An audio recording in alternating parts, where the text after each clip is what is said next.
Welcome to the Nomiki Show. My name is Nomiki Konst.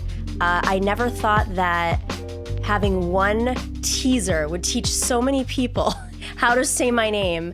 After almost 36 years, people have been unable to pronounce my name, and I think pretty much everybody learned, or half the people learned, in the last 2 days since we released the teaser. Thanks for joining us on our first show. My name is Nomiki Konst, as I said. I am an activist, I am a journalist, and I am very excited to be starting this show during what everybody always says is the most historic election of our lifetime, but I think it actually might be true this time around.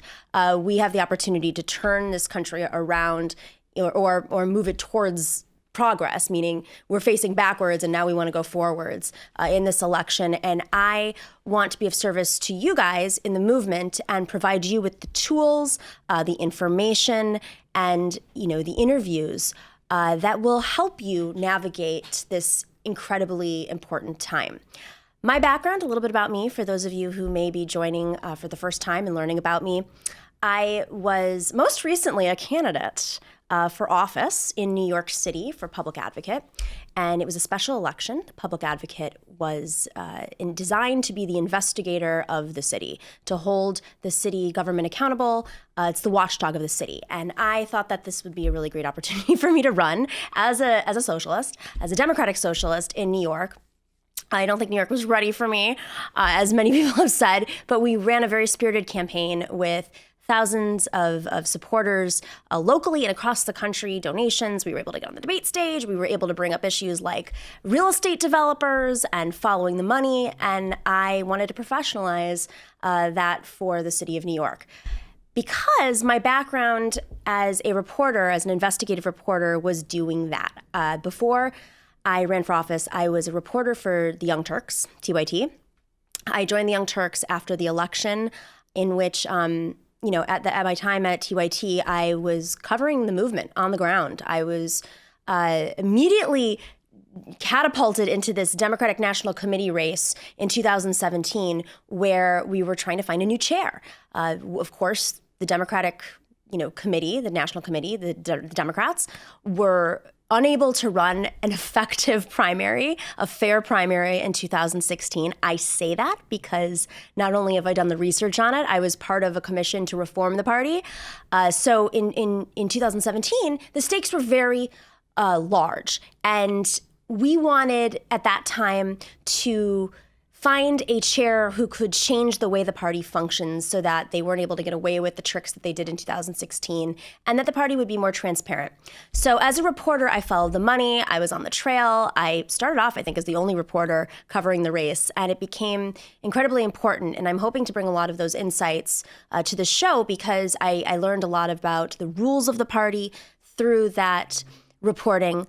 And I also learned about the rules of the party by being appointed to the DNC's Unity Reform Commission by Bernie Sanders. And that was this really wonky, boring commission that lasted about 2 years, where we traveled around the country researching what went wrong with the Democrats, what went wrong with the budget of the party, where all the money went. All the billions of dollars that were raised for 2016 seemed to go to a handful of people, and the Democrats, of course, lost to Trump. So that was a commission. I joined 8 other Bernie appointees, and it was a powerful commission. We were able to change the rules of the Democratic Party primary, and hopefully that'll make a difference this time around, and the DNC will follow these rules. I'm hoping that this show, I can share those changes with you, because so many of you guys are going to be watching the primaries, are going to be involved in the primaries and caucuses, and you want to know what's going on along the way. I am one of the few people who was involved in that process, and I want to be of service to you. Before all that, in 2016, oh my God, what a long 5 years, I was a surrogate for Bernie Sanders. I was a national surrogate, appearing on cable news networks. I was, doing the cable news, the whole thing where you go from cable news show to cable news show, and you spend all of your time doing that. I was fighting a lot of the establishment folks that you see on cable news today, the people who are smearing Bernie Sanders, the people who do not understand why he has a movement behind him, the people who are oblivious or willfully or not so, oblivious to the polls that show that Bernie Sanders is the strongest candidate to defeat Donald Trump and is likely to pull off many wins this election if the Democrats allow him to do so. So that was my jam in 2016. And then shocking, after doing it for several years, even before 2016, cable news no longer allowed leftists on air. Or if they did, it was, every once in a while, but not at the rate that we were on before. So thank God for platforms like this. Cable news is the past anyways. It really segments towards a more conservative, older population. And of course, I'm a millennial. And this is where you can be free to say what you want to say, with restrictions, of course, but be free to talk about very dangerous things like democracy and fair journalism and accurate reporting. That's the kind of stuff that we're going to talk about on the show. I want it to be a little bit less focused on the daily news.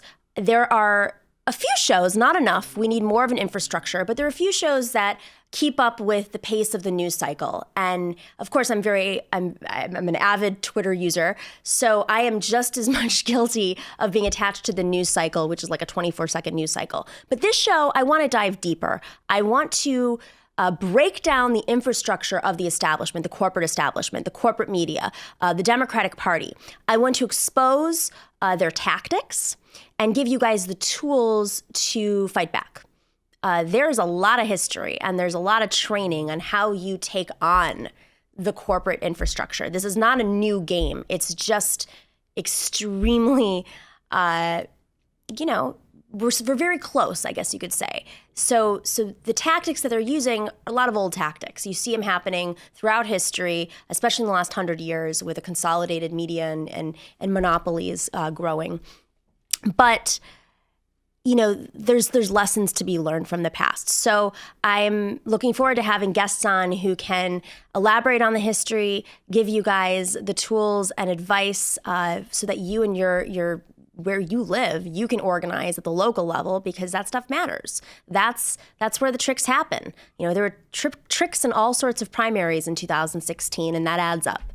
And then, I want to expose grassroots candidates that are running this cycle that may not be getting the attention because it's a presidential cycle. I think it's important for you to know these are races that matter. These are races that will decide what happens locally or nationally, of course, if it's a federal election. So with that, my name is Nomiki Konst. On this show today, we have LA Charger.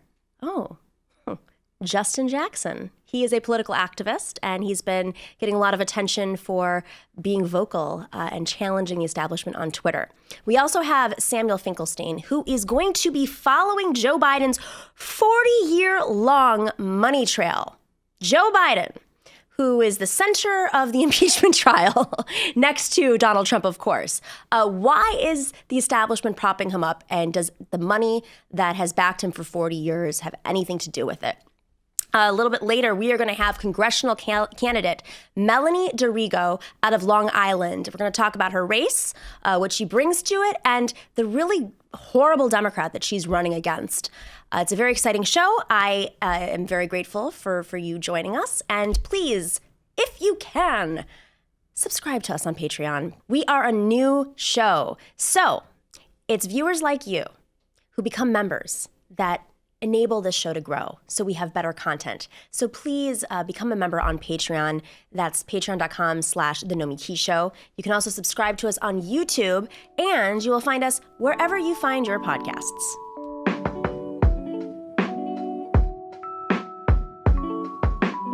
Coming up is LA Charger and political activist Justin Jackson.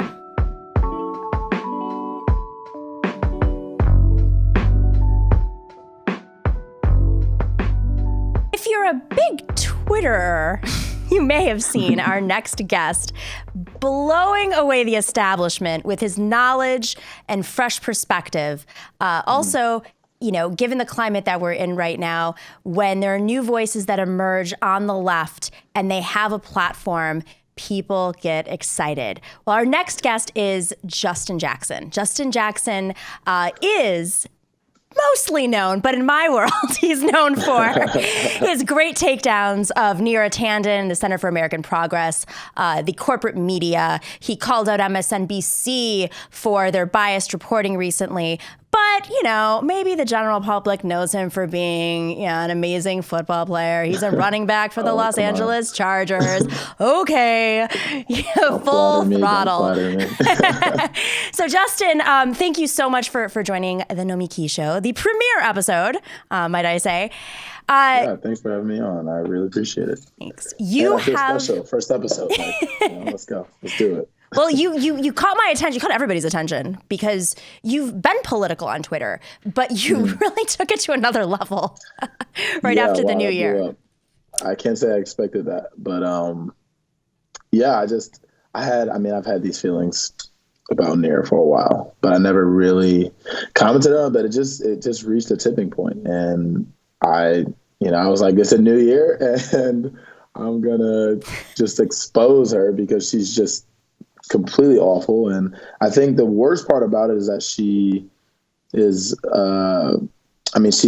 she runs the Center for American Progress, right? So kind of tries to come off as progressive, which in no way, shape, or form is she, or has she ever advocated for progressive reforms. Right. So she's basically just running a grift, and I wanted to call her out on that. So I'm going to highlight one of your tweets that you made, and you guys can find these tweets not just on his Twitter feed at Justin Jackson's Twitter feed is J_manprime21, but he has the media has picked up on your tweets, and you really get into the details. You got into Libya, you got into WikiLeaks, how WikiLeaks exposed, what they were doing in Libya, but she blocked you, and I think why I was really interested in this is, you said in your tweet, WikiLeaks exposed you for wanting to take Libyan oil as payback for overthrowing their government. Libya is now a failed state and a terrorist hotbed. You're a warmonger. Voters rejected your ideology in 2016. So you know who likes Neera? Trump. You helped get him elected, and then you continued on, and then she blocked you. After you provided receipts, evidence, emails. This must have driven her absolutely crazy, because you're not just calling her out, you're calling her out because you have a platform and you have the ability to raise awareness about the infrastructure that's rotting away our democratic systems in this country. No doubt. And I think something which is why I think a lot of us love social media and really gave the rise to Bernie's campaign back in 2016, when the corporate news media, as we found out with MSNBC and Ed Schultz getting fired, and him revealing all that stuff, how they didn't want him to cover it, even though he was there, and Bernie's launching this presidential campaign, is that they didn't want to cover Bernie, and if they did cover him, it was going to be extremely biased against him. And so what these people in positions of power hate the most about social media is the type of outreach we can have on there, and the type of voice we can have on there. Because for a long time, the institutions that you could really get your voice out there on was just the corporate media. And now we can kind of subvert them and just kind of bypass that and go straight to the people ourselves. And so that's what they hate the most. And the fact that I actually brought up factual statements, things that happened, words that she wrote, she's going to try and just block it out and act like that's going to help you win in 2020. Like, that's not going to work. And so I think people like her need to step aside so we can usher in this new progressive movement and actually beat Trump in 2020. Justin, how did you become interested in politics, get involved in politics?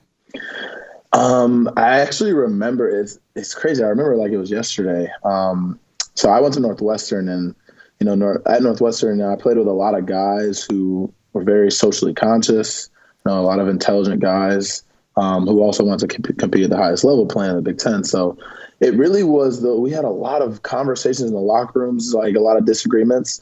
We were all brothers and teammates there, but we had a lot of disagreements. And I felt like I would argue for a certain side.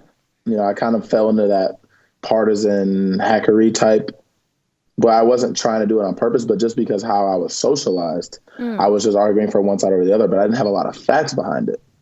Right. And so I wanted to get more knowledge on that so I could actually argue from a point of knowledge. So I felt more, conviction in my arguments. And at the same time, I was having a lot of one-on-one conversations with some of my roommates, my housemates. I'm like, I really think you should vote for Clinton over Trump and all that stuff. But I couldn't name any reason why. I couldn't name any particular. I didn't have any political, historical background or knowledge on that. So I started doing a lot of research and I'd watch like MSNBC and CNN, and I didn't learn anything watching those shows. It was just, oh, Trump is bad. Trump tweeted this, Trump did it. Like I couldn't learn anything through those, mediums. So what I did was I actually found TYT. I found, Aggressive Progressive, which was Jimmy's show on TYT, and then his own show, Kyle Kalinske, all these other different type of shows. Majority Report was another one where I can actually get the straight dope about this election, right? And so I kind of missed the primary. And so really it wasn't until after the election that I actually really dug deep and even began to understand who Bernie was, what his movement was. And I remember the first time I remember hearing his name was one of my best friend's girlfriend was like, oh, I'm totally Bernie. I'm totally Bernie. And I'm like, I didn't even know who Bernie was. You know what I mean? And it's because like he literally never got brought up and I wasn't paying attention to the news and all that type of stuff and really the campaign at all. So I sometimes have a little bit of sympathy for people who are removed from it. Obviously it's much easier to be in tune now than it was at that time. But if you really don't pay attention to stuff closely, you can really miss a whole movement. Like I was missing the Bernie Sanders movement. And to this day, I'm like, how did I miss that? Because it was such a powerful movement and something that I resonate so much with. But I think I really had to learn more about, the Clintons, the Obama, and like just that legacy, liberalism in general, and not just be like, okay, I'm a Democrat because my parents are. So that's really where my journey started. Well, you mentioned the sympathy for folks who may not be as engaged. That's actually very powerful because, in what makes your platform specifically so powerful is you're the crossover and dangerous. I mean, we saw what they did, the right wing, what capitalists did to Colin Kaepernick for taking a knee for something that shouldn't be controversial in 2020 or even in the 60s. Right. Have you felt like you're raising awareness to people that are outside of normal political, the base voters that are involved in these movements? Definitely. And I think, like you said, there's a lot of crossover appeal, right? And a lot of times it's like, oh, athletes don't comment on politics for one reason or another. But I think it's like you said, it's so important because I have a platform, right? And I'm advocating for something I think would help a lot of the people that come and watch our games, right? Just normal working class people that come and watch our games that are fans of us. And that's, so I think that's something where I can resonate with them, at their level, right? And we might come from different socioeconomic backgrounds because of the position I'm in now, but that doesn't mean I can't advocate for those same policies that are going to be beneficial to the majority of the country. And so I think, like you said, that's something that has that crossover appeal. And I think it's important, and I'm not the first one to do it, for guys to come out and if you feel convicted about something, if you have conviction about something, speak on it. I don't think you should ever hold your tongue for fear of some type of backlash, right? I'm an American citizen. I'm a voter. And so I feel like I go on Twitter and I say something or I have this opinion, and the only difference between me and an accountant or me and a lawyer or me and a McDonald's worker saying it is that I just have more people, paying attention to what I'm saying because of, because I play sports, because I'm on the charge or whatever. So, that's why I never liked or never had any sympathy for some people who were like, oh, just shut up and dribble, shut up and do this, shut up and do that. But I'm an American citizen. I'm a voter. You would never say, an example I used earlier, you never tell an accountant, shut up and crunch numbers. Like, that doesn't make any sense. Right. You know what I mean? Like, that's separate from, that's what I do for a living, but I'm still an American citizen. I'm still a voter. I still live in this country. These policies are going to affect me as well. So that's why, like I said, I never had any sympathy for that point of view. Have you got any pushback? I've not gotten any pushback. Wow. I've got a lot of people, saying that they were proud of what I'm doing and how they love that I'm using my voice. And I think I'm bringing a lot more Chargers fans to the table. So That's if great. that Hey, ends up helping out, California. Hey, exactly. March We're 3rd trying to is get that it. Super Tuesday, Yeah, California primary. I mean, but exactly. that's actually, it's a great segue because we are going into Super Tuesday. We're going into the primaries right now, Iowa, New Hampshire, Nevada. And then, next thing you know, we're going to be in California where Bernie has invested an extraordinary amount of resources and manpower. Because if you recall, in 2016, the AP called the election, the Yeah, primary that for before it Hillary. even Yep. before it even happened. Yep. Before it even happened. And, I had my experience, I had campaigned in California extensively, and we felt on the ground that Bernie was going to pull it off. And, there's some people who think preemptively they called it for whatever reasons. I mean, we could rehash history, but he's in a very Right. strong position now. Are you planning on doing any campaigning? Are you allowed to campaign actively? Like, how does this work? I I don't see why I wouldn't be. And I'm definitely considering doing some just type of maybe calling or some canvassing door to door type Oh stuff. my gosh. I have a lot of time on my hands, and that's something that I think makes me a little nervous because like that's not something I ever really do. Like I feel like I could never be like a salesman because like I'm so afraid of people just like slamming the door in my face or just telling me no. Like that's like I get anxiety thinking about it. But I think this is such a powerful time and a powerful movement, and it's like a moment right in history that you really don't want to miss. And I think it could be a transformational moment for our country. So definitely something that I'm considering and hoping to do. And I know that a lot of people are already taking that time out and doing that for Bernie and his movement because they believe in it. And so I'm definitely one of those burners too. So for sure. Are you recruiting fellow Chargers? I'm trying, man. I'm trying. But what actually is so interesting and something I learned a lot is there really are people that are all over the political spectrum, and this was the case in college and is the case now, on the team, and that's what I think gives me a little different perspective. Really similar to Tulsi, what she talks about is like she was a combat medic. Obviously, she was in the military, and she was around people of all different backgrounds. But you have to work together. You have to work as a team.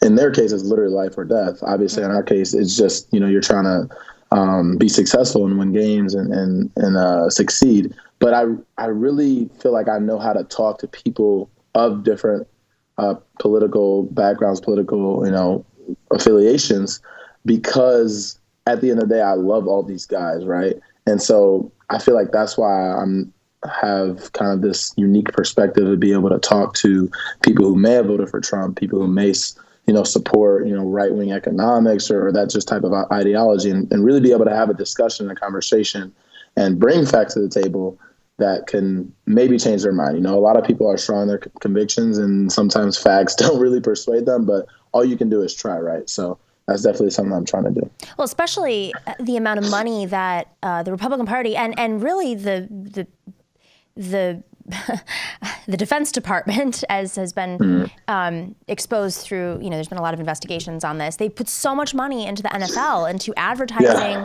patriotism during these football games. As a player, do you feel that? Do you get a sense from? I do, and it's funny because I heard, I learned, I guess, that like stuff like the national anthem in the game, and all the bomber flyovers, all that type of stuff didn't used to happen. That was something that started in the early 2000s, I believe, because the U.S. military paid the NFL to start doing these type of things, which I think is really interesting because you're really trying to conflict one of America's, favorite pastimes, which is the NFL, which is football. America's favorite sports, really something that is uniquely American because it is obviously that people play it in other places, but it's just so much bigger here than anywhere else. And it started here. So you're really trying to conflate that with extreme nationalism, just the military industrial complex in general. And something I think Jimmy Dore said, which I thought was great, I never thought of, is like, at these games, there's always like a military person that comes out, and everyone stands up and applauds and all that type of stuff, which is great. Don't get me wrong. But they're not the only public servants, right? Like, why don't we bring teachers out? Why don't we bring firefighters out? Why don't we bring these other public servants who are serving their country? You know what I mean? So like, that's something that I think really shows you how that ideology is entrenched within our society, and how, the military kind of pushed money into that so that it could become, even further entrenched, and that we don't really think about it. It's like automatically good in our minds. You know what I mean? And that's another thing, right, that came up with Kaepernick was like, oh, you don't support the troops if you're taking a knee, all this type of stuff, which, I think couldn't be further from the truth. I love and support our troops, right? I don't think anyone doesn't support our troops. What we want is our troops to only be sent to battle to give their life if it's absolutely necessary, right? And I think supporting our troops means, okay, we don't want them over there risking their lives if they don't need it. Let's bring them home. They are serving our country, which is an amazing thing to do, but let's not put them in harm's way if we don't need to. And I think a lot of times that military-industrial complex tries to push for us to not really think about that and just automatically be, okay, if you don't agree with a war or something, you don't support our troops, which is obviously couldn't be further from the truth. Right. That's what I think was so powerful about your tweets that you were making, is that you cut right to it. And again, from your perspective, it was extremely powerful. I mean, I'm just going to highlight one more Nira tweet. Nira's been in politics for decades, but can't handle a little criticism on Twitter. LOL, wonder why the campaign she was advising suffered such a historic loss. I mean, but that is essentially where that argument, we know that the right wing is going to go after the left for not being interventionist, not supporting the military enough, not backing Blackwater or whatever the privatized, contractors are. But when you have, as you laid out with the Libya argument, Neera Tanden, who's supposed to represent, a progressive organization because it's in their title, essentially demonizing you for calling this out, therein lies the issue. And, you work for the NFL. Your audience is mostly a working class audience. The fans of the NFL that go to the games, and they're choosing to advertise to everyday Americans essentially as propaganda. And you're basically saying, I am not taking part in that. And I think that's extremely powerful and courageous. And while I need to learn a little bit more about football, I can say I'm really excited to see where your career goes and your activism. Thank you. What's the big issue, that's on right in front of you right now that you care about the most? Oh man. I think being anti-war is huge for me. Just because, I'm such, when I meet all the type of new people, right? They come to the games. These people are coming to practices and camp and all this type of stuff. And they're just amazing human beings, and they just have this fervor for football and this support for us and all these type of things, right? And they're just human beings, right? And so I get so taken aback when I see these pictures and these videos and I see how big our military budget is, and I see all the people that are dying overseas and all this type of stuff. And it really hurts me just as a human being, because it's something that is not necessary, something that does not need to be happening. You know what I mean? It's like, we just keep on throwing fuel on the fire, trying to fix it, right? We say, oh, these people need help over there. They're under a terrible dictator. So what we're going to do is we're going to go bomb them. But it doesn't make any sense. Like, that's not going to help them. And you can kind of see through that facade of humanitarianism when you really look at all the money that's being made. You really start to crunch those numbers. You see how it's very hypocritical, how, all these civilians are dying. These people are being killed, but supposedly we're helping them.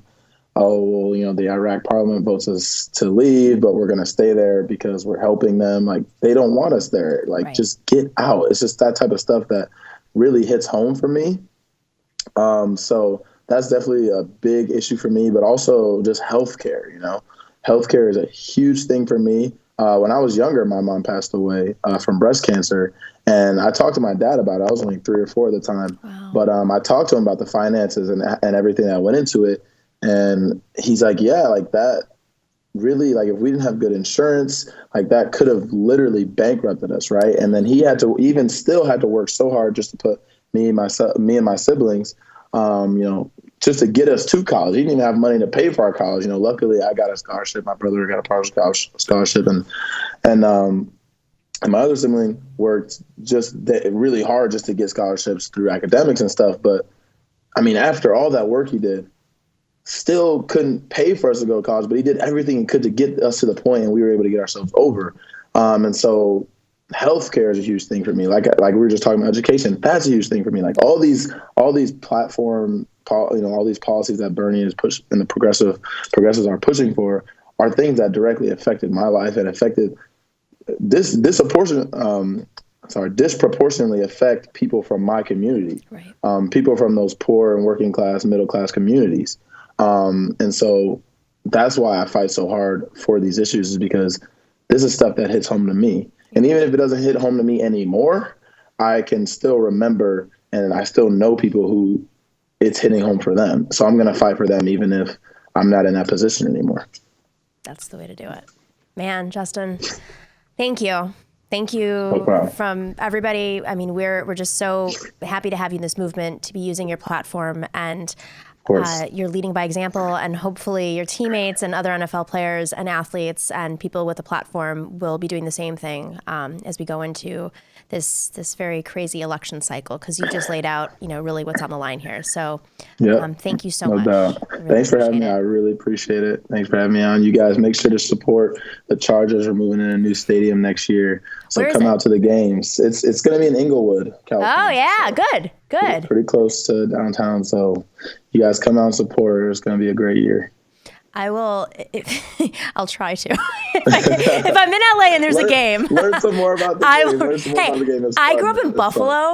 I just remember four Super Bowls. The Bills. Oh yeah. There you go. Got there a lot. I'm a really bad Buffalonian. Justin, you're awesome. It's all good. Thank you so much. No problem. All right, take care. Who's really backing Joe Biden? Coming up next on the Nomiki Show, we talk money and politics with Sam Finkelstein, who drills down into Joe Biden's history and who's backing him.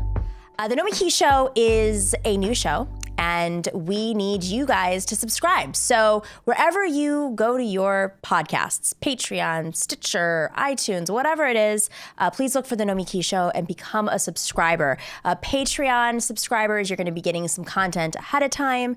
And of course, you can follow us on YouTube and watch the whole episode in complete form.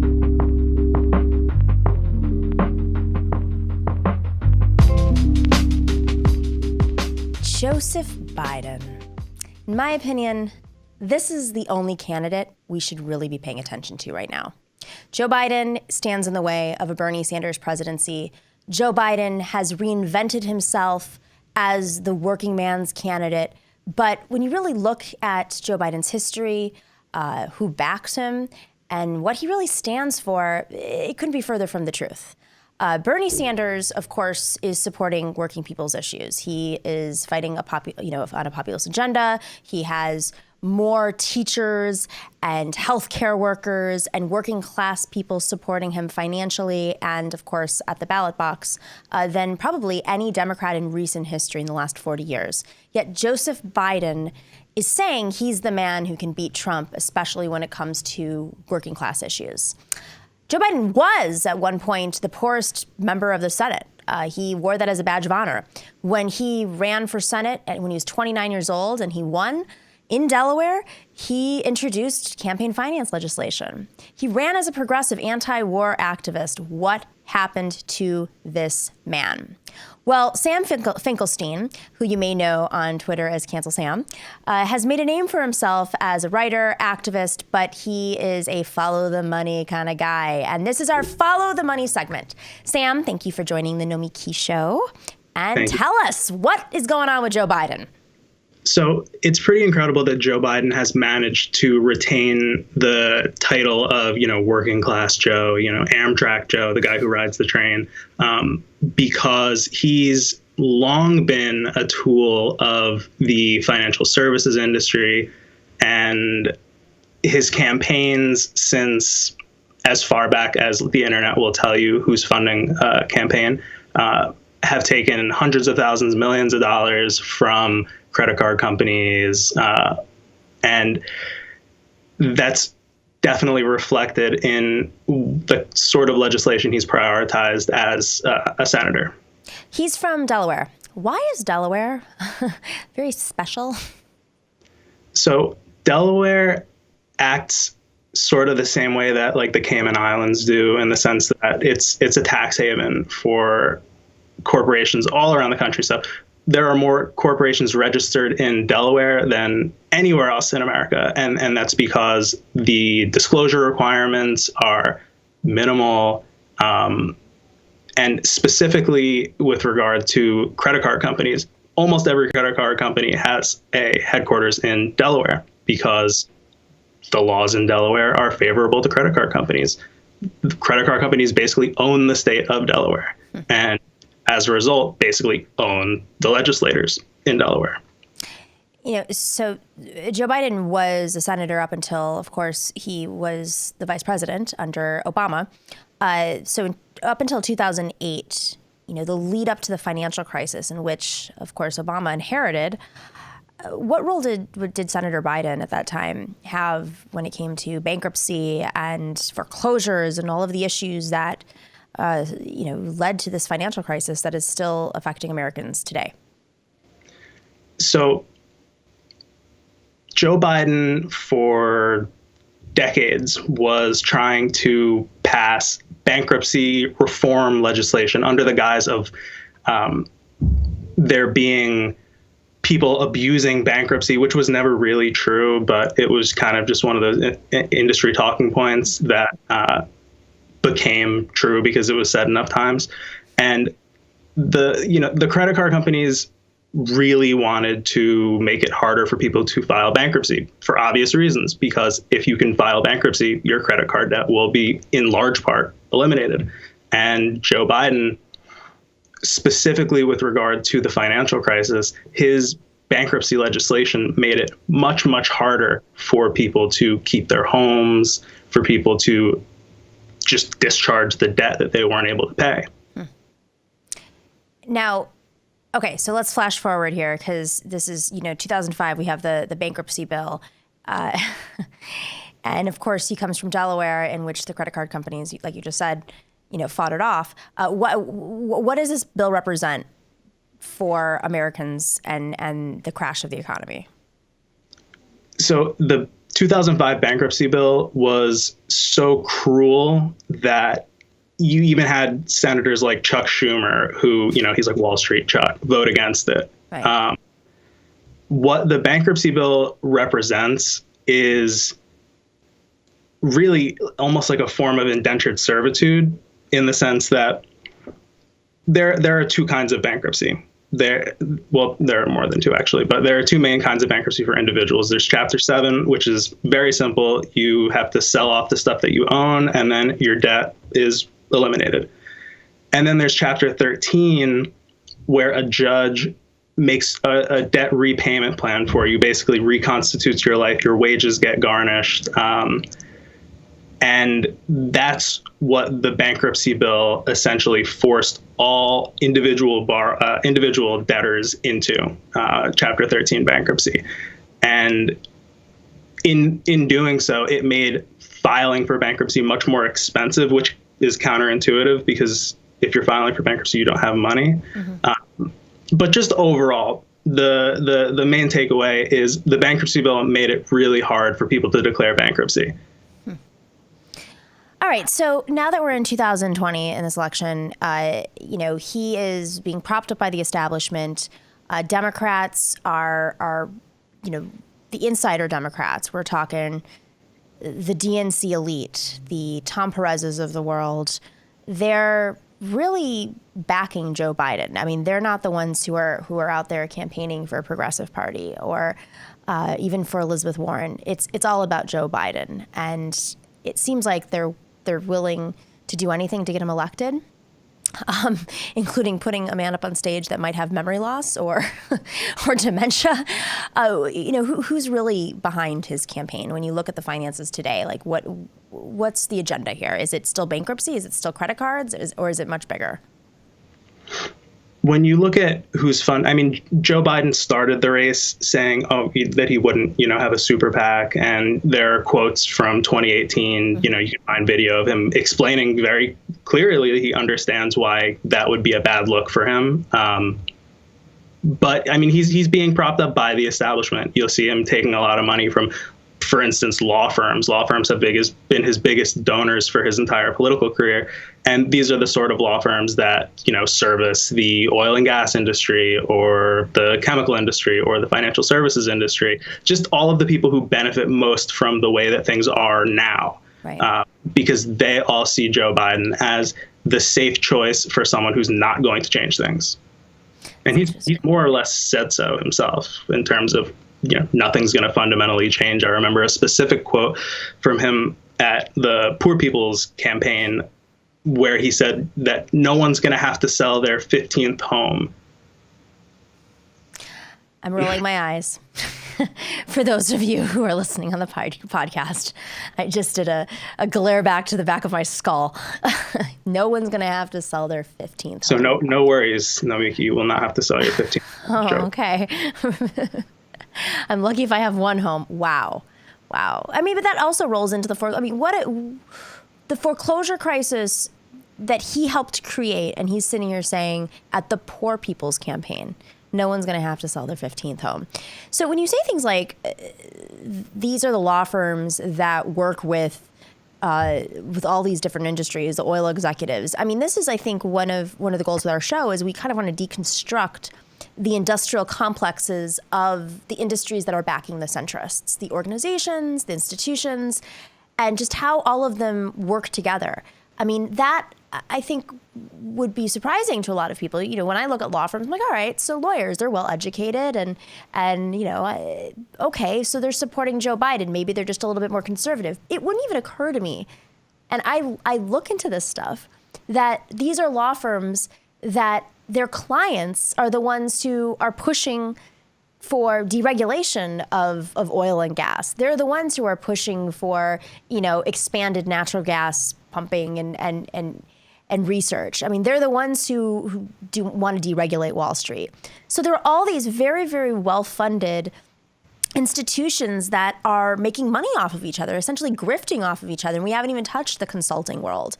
It's mind-blowing. And they're putting all of their eggs into the basket of Joe Biden, who is the center of an impeachment investigation right now. It's mind-blowing. So what other interesting things did you find when you started digging into Joe Biden? Well, I mean, you mentioned the impeachment investigation. Obviously, a big part of that is his son, Hunter. And Hunter, interestingly enough, in the lead up to the 2005 bankruptcy bill actually being passed, Hunter was hired as a consultant for MBNA, which was at the time the biggest credit card company in Delaware.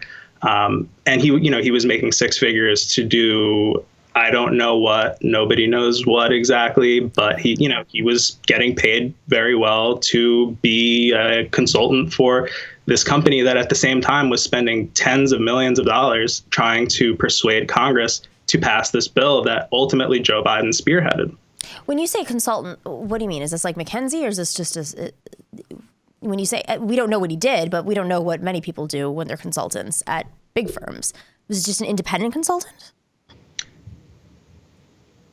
I think that's just the title they give when they don't, when they just want to, write to influential person's son. And they don't want to, just write them a check. It's easier to say that they're a consultant. Oh, interesting.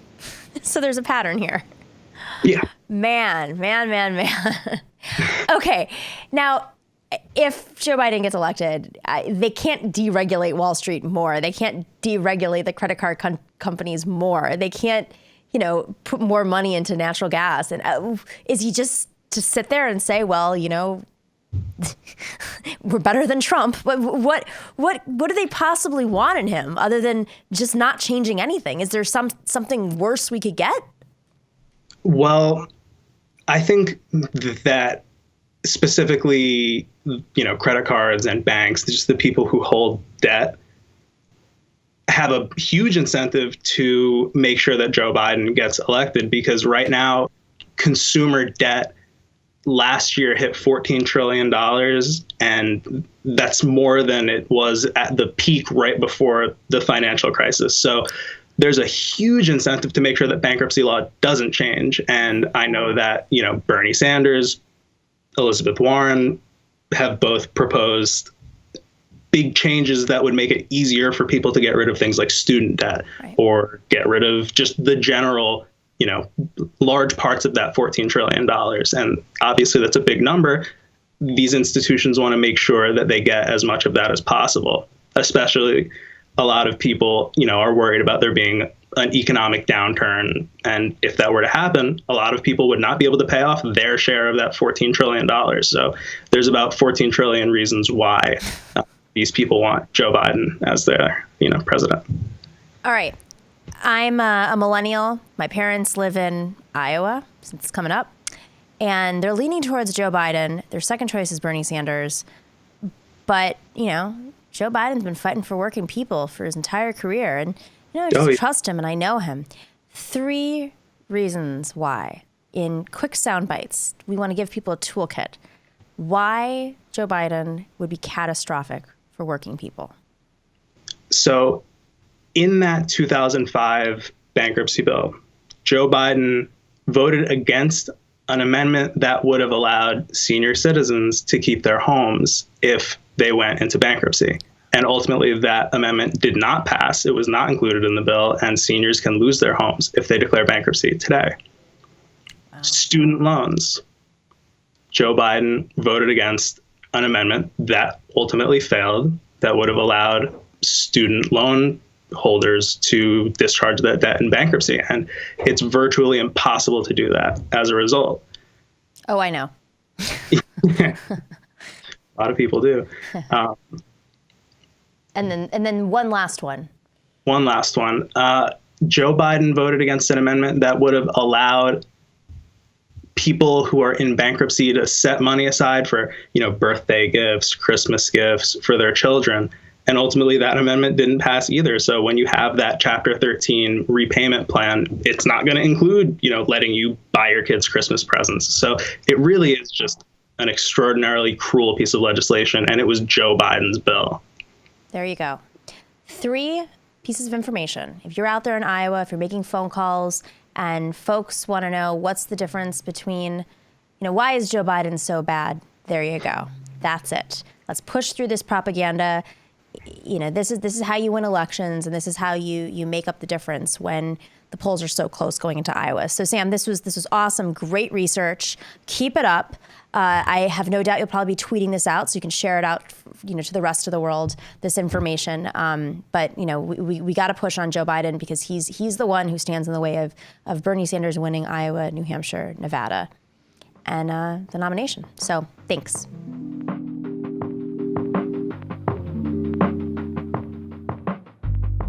There are a lot of bad Democrats in Congress. Well, one of the worst offenders just got a primary challenger from Melanie D'Arrigo. She's an activist, she's a progressive, and oh my gosh, she's a woman.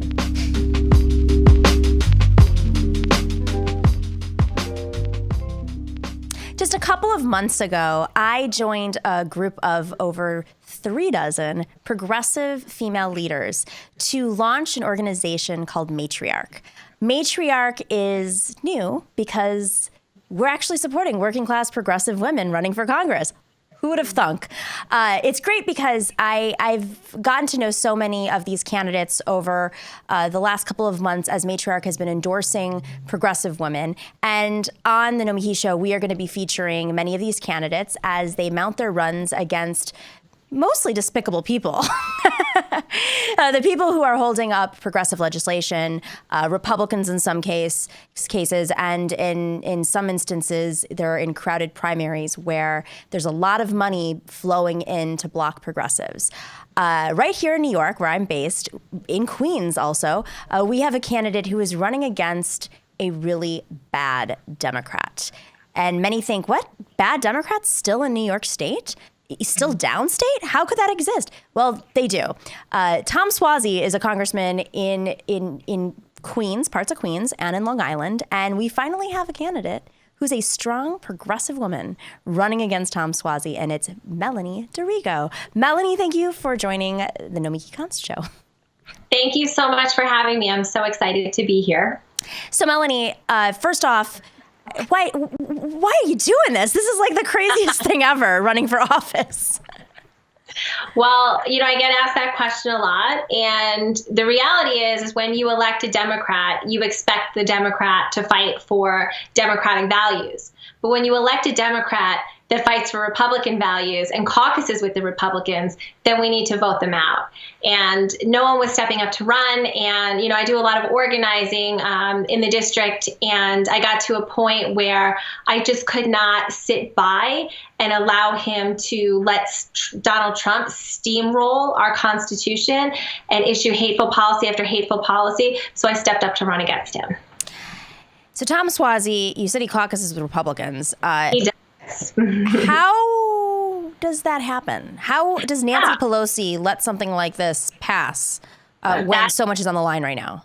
Yeah, that's a good question. So, let me explain what the problem. So he's part of the Problem Solvers Caucus, and I'll explain what that is. It is a group of. Oh, I'm sorry. I said, please do. Tell us about problem solving. Please do. Yeah, I think there, many voters are very surprised to learn that something like the Problem Solvers exists. And essentially what it is, it's a group of typically very conservative Democrats and Republicans. And it's generally equally split, usually 24 conservative Dems and 24 Republicans. And they caucus together. And their mission is to reach across the aisle for bipartisanship. Now, in theory, bipartisanship sounds wonderful. Wouldn't it be great if we could work across the aisle on any type of legislation to help, working class families? But the fact of the matter is that's not what they do. They do exclusively caucus to help Republican priorities. And the way it works is that if 51% of both sides of the caucus vote one way, the whole caucus has to vote that way, or 75%. So essentially what it does is provide this shield from constituents, right? So I could vote and say, oh, well, I am part of the Problem Solvers Caucus, and so that's how we voted. So that's how I had to vote publicly. When I asked my opponent what his caucus vote was on the humanitarian aid bill, he told me he couldn't tell me. So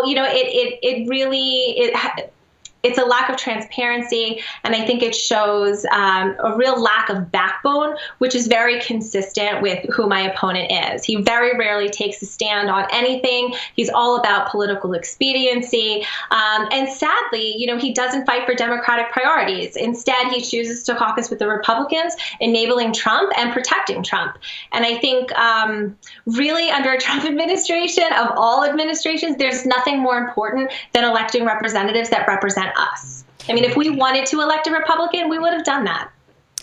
You're absolutely right. If we wanted to elect a Republican, if this was a Republican district, they would have elected a Republican. And so much so that the previous seat holder was the chair of the DCCC, Steve Israel. So this isn't like a one of these districts where, well, we have to go with the middle of the road candidate because, it's a conservative district. Now, of course, Long Island does have that reputation, but, this is a Democratic district, and clearly voters care enough that they're voting for Democrats, especially in the face of Trump. So why is he voting with Trump? What are some of the bills that he's supporting or some of the issues that he's supporting that align with Trump so people know? Yeah. Well, first, let me start with this, because I think this is really important. As I mentioned, I did a lot of organizing in 2018, as I suspect many of your viewers have as well.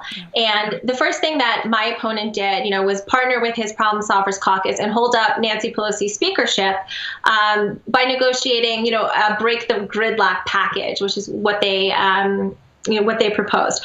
One of the rules in that package weakened Democratic power and strengthened the GOP, allowing the GOP to bring bills to the floor. Now, think about that for a second. I mean, it's super wonky, and I get that, but we worked so hard to flip the House to get a check on this lawless, insane president. And the first thing they did was weaken Democratic power. I think every Democrat has to answer for that. And then, we saw when Trump was rebuked for his racist comments, the whole Problem Solvers Caucus came together. And when they spoke on the floor, they used language like, Trump's comments were unfortunate. No, they were racist, and they need to be called out as such. I mentioned the humanitarian aid bill earlier, that were the so-called emergency border aid bill. That's a particularly egregious example. The House had initially passed a bill with 10 or so protections for migrants at the border, real true humanitarian aid protections, guaranteeing medical aid, guaranteeing certain services. And of course, when it went to the Senate, Mitch McConnell did his thing. He stripped them all out. He increased funding for ICE. He increased funding for CBP. He added military aid. Really what the bill was a $4.5 billion taxpayer spend, that over half of which went to expanding detention centers. Now, particularly egregious is the Problem Solvers Caucus role in this. When the bill went back to the House, Nancy Pelosi was working to negotiate to get some protections put back in. Now, of course, she wouldn't have gotten them all, but to get some would have been something. The Problem Solvers Caucus and the Blue Dog Dems, also another conservative Democratic group, went to Pelosi and said, no, we're not voting for the bill. One can only presume, it was before vacation, they had to appease their donors. And so Pelosi didn't put it on the floor, and they passed this egregious bill. Now, Tom, my opponent, not only did he stand in front of a room of constituents and pat himself on the back for passing a humanitarian aid bill, he later admitted to me that he didn't even read the bill. Wow. And so he was told how to vote, clearly. Now, whether it was because he has to listen to his GOP allies or he was paying back his corporate donors, I mean, what could we assume there? I mean, this was a bill that would have protected people, that would have prevented deaths. Because let's be very clear about this. This was a bill that could have saved human lives, because people are dying at the southern border at the hands of the United States government. I don't know how you abdicate that responsibility. And the fact that he so callously did so is just, it's a perfect example of why he needs to be voted out of office. It's interesting, because my only personal experience with Representative Tom Suozzi was we were on a show together. I don't know, maybe a year ago, was when the border wall vote was up, essentially. And he was on there. I was against him on a panel. He was a Democrat. I'm a Democrat. And I was sitting there fighting him on the border wall, Trump's border wall, because he was supporting it. And I think his excuse is he's coming from a conservative district. It's Long Island. Of course, there's been inflammatory commentary around immigration on Long Island, and Donald Trump has invested a ton of energy and resources and time on Long Island. But Long Island is not some it's not like everybody has the same opinion in Long Island, and his district's also part of Queens. I mean, this is an immigrant-heavy area. This is New York. This isn't like your Steve King's Iowa. This is New York. So I was really blown away, and I lost all respect for him when, in the face of Trump, so soon after he was inaugurated, and so so many New Yorkers were stepping up. Even the more centrist New Yorkers were stepping up and saying this isn't. Not in this country. Right. It's outrageous that he's in office and he hasn't been seriously challenged. And if I could just add real quickly, he was one of the few Democrats to break with the Democratic Party to support ICE, which is just astounding. He went on, I believe, a Fox News program with Peter King, who's a very well-known Islamophobe and racist, etc. And when he was juxtaposed with Peter King, even Peter King's immigration plan sounded more Democratic than Tom Suozzi's. And I think that's saying something. Wow. So who's backing Tom Suozzi? What kind of money is So at the end of the third quarter, as you know, we file every quarter our donations. At the end of the third quarter, he had about $1.8 million in the bank. If you look, over $500,000 comes from corporate PACs. So he has medical industry PACs, insurance PACs, banking, weapons manufacturers. So quite a bit, you know, he's definitely beholden to his corporate donors. And that's a big thing that we're pushing. You know, we're a grassroots campaign where I'm not accepting a single cent of corporate PAC money, because we've seen what happens when representatives take corporate PAC money. They go to Washington and they fight for the corporate donors. I'm going to go to Washington and I'm going to fight for the people. That's what was so refreshing about meeting you, is seeing how you're so courageously stepping up to power, as so many other women right now are, progressive women across this country, but you're not flinching. I mean, he has all this money, and it really, I mean, it reminds me a lot, not so much because it's AOC, but it reminds me of the Joe Crowley situation, specifically Joe Crowley, because Joe Crowley had millions of dollars. He was from Queens. It was New York politics. And his excuse was, well, this is just how it works. If you want to have this seat, this is how you do business. You take money from weapons manufacturers. You take money from oil companies. You take money from corporate PACs and the healthcare industry and pharmaceutical companies. And that's not the way it is. And I think Tom Suozzi deserves this challenge. And I have no doubt that you have the energy, the vision, the wherewithal to fight him. And I really think that people are going to be surprised on Election Day. And your primary is in June. What's the date of the primary? June 23rd. June 23rd in New York. For those who are not registered as Democrats, I'm going to put a little plug in. You don't have much time. So if you want to switch your party registration, you have, I think, another week or so. That's specifically for the presidential, actually. But you want to change your registration as soon as possible so you can vote in this primary in June. Because unfortunately, in New York, we don't have consolidated primaries. So, so your congressional primary and the Senate primaries are also in June. Right. How can people learn about your campaign? You can go to D'Arrigo 2020. That's DARRIGO2020.com. That's our campaign website. We're also on Instagram and Facebook, D'Arrigo for Congress, and you can find us on Twitter at D'Arrigo Melanie. And support Matriarch, because we are supporting candidates like Melanie D'Arrigo, and we're so excited because she's going to win. Thank you. And if I could just do one more plug, of course. Sorry, because I'm going a little off script, I guess, or I know you're trying to wrap up. One of the things for me as a woman that's been particularly egregious with my opponent, Tom, is that he's long been a supporter of the Hyde Amendment, which is an amendment that blocks funding for women to access abortion using federal funds. And I think it is so egregious. And I think every woman should stand up and make sure, we should check and make sure that your representative supports a repeal of the Hyde Amendment. That's right. That's right. No excuse. Right. 2020, no excuse. So if your representative was silent when we heard about Trump's sexual assault like mine, if he was silent or she was silent during, the Kavanaugh nomination, if they're silent during all of these rollbacks across the country on Roe v. Wade, I think it's really time that women step up and like you said, take back that power and fight for all women. Melanie, thank you. Good luck. Thank you. Thank you so much.